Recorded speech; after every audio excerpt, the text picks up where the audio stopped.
जी नाज़रीन, welcome back. एक बार फिर आपको खुशामदीद कहते हैं। ब्रेक पे जाने से पहले हमारी बात हो रही थी मियां मोहम्मद नवाज शरीफ साहब से, सदर पाकिस्तान मुस्लिम लीग नून, और उनका ये कहना था, जो फार्मूला उन्होंने दिया कि इस पे अगर कंसेंसस हो जाता है तो लचक का मुजाहरा करने पे तैयार हैं। 3-2 का फार्मूला दिया और एक उन्होंने 7 बंदों का फार्मूला दिया जो कि उस कमीशन में बैठेंगे। उस पर उन्होंने कहा कि लचक का मुजाहरा किया जा सकता है।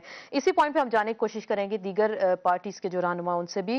इस वक्त हमारे साथ मौजूद हैं चौधरी शुजात हुसैन साहब, सदर पाकिस्तान मुस्लिम लीग कायद आज़म के साबिक वज़ीर आज़म पाकिस्तान भी रह चुके हैं। आपको खुशामदीद कहते हैं। अस्सलाम वालेकुम चौधरी साहब। जी चौधरी साहब, अभी आपने गुफ्तगू अगर सुनी हो मियां नवाज शरीफ साहब की, और जिसमें उन्होंने 3-2 का फॉर्मूला दिया कि 3 इसमें जजेस हों और एक अटॉर्नी जनरल हो और एक जो चेयरमैन हो Pakistan supreme court bar association का, और दूसरा 7 का फॉर्मूला जो ऑलरेडी जिसमें काम कर रहे हो उसमें एक रिटायर्ड जो है जज का इजाफा किया जाए। आप दोनों फार्मूला पे किस पे मुतफिक हैं, किस पे कंसेंसस हो सकता है? नहीं, मैंने पहले सुना तो नहीं, मैं तो अभी आया हूँ वैसे, लेकिन जो कंसेंसस जिसके ऊपर पहले हो चुका था उसमें हर्ज क्या था देखा है। उसमें जो उन्होंने एक तब्दीली की है कि लॉ मिनिस्टर इसलिए नहीं होना चाहिए, अटॉर्नी जनरल होना चाहिए। वो लॉ मिनिस्टर जो है वो करप्शन के केसेस में इन्वॉल्व है। तो ये कोई बात इंडिविजुअल की तो नहीं होती ना। सही सही, ये तो अदारों की बात होती है। आज एक लॉ मिनिस्टर का दूसरा लॉ मिनिस्टर आ जाएगा, वो भी, लेकिन ये अदारों की बात है, कोई इंडिविजुअल की बात तो नहीं है। तो आप जिसमें ऊपर कंसेंसस पहले हो चुका था जी, उसमें ज्यादातर तादाद जो है वो भी गवर्नमेंट की तो नहीं थी। ठीक, तो आप पहले वाले फार्मूले पे इतराजात होते तो फिर बेहतर था।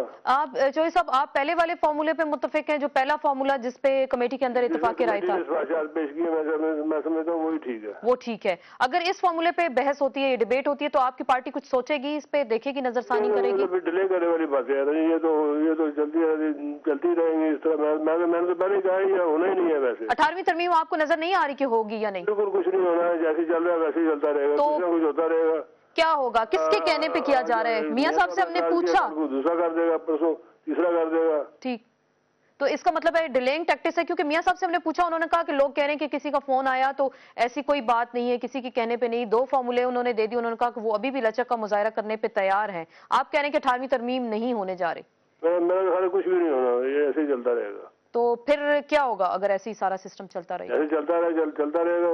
पख्तूनख्वा के मसले पे चॉइस, अब क्या होगा इस पे जरा बताएं। लोगों को मसला तो लोगों के लिए तो नहीं है। लोगों को क्या फर्क पड़ता है अगर सदर जरदारी के पास इख्तियारात हो या प्राइम मिनिस्टर के पास इख्तियारात हो।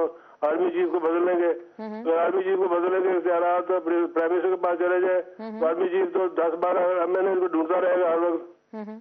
ठीक ठीक, तो पख्तूनख्वा के मामले पे लगता है हमारी लाइन ड्रॉप हो गई। चौधरी शुजात हुसैन साहब से हमारी बात हो रही थी। चौधरी साहब, आप हमें सुन सकते हैं?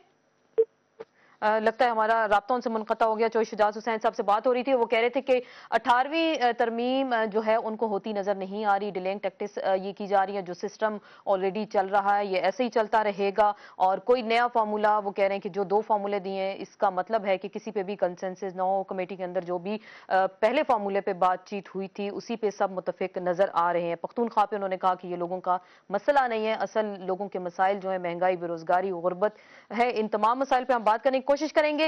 हाजी अदील साहब से भी इस सिलसिले में जाने की कोशिश करेंगे कि एएनपी का क्या मुतालबा है। नवाज शरीफ साहब का तो कहना है कि वो असफंद यार वली से मुलाकात करने के लिए तैयार हैं। अगर पार्टी के अंदर वो लोगों को मनवा लेते हैं, बात उनकी सुन लेते हैं, तो इस सिलसिले में भी जल्द कंसेंसस हो सकता है। हम लेंगे ब्रेक, और ब्रेक के बाद हाजी अदील साहब से भी इस सिलसिले में बात करने की कोशिश करेंगे। कुछ इसहाक डार से भी जानेंगे कि कल कमेटी के अंदर उन्होंने किस इशू पे बात की, कि क्या डेडलॉक पख्तूनख्वा के मसले पे था या डेडलॉक जजेस की तकर्री के हवाले से, क्योंकि उन्होंने ये स्टेटमेंट सामने आया था। इसमें हम उनकी वजाहत भी लेने की कोशिश करेंगे, लेकिन एक ब्रेक के बाद।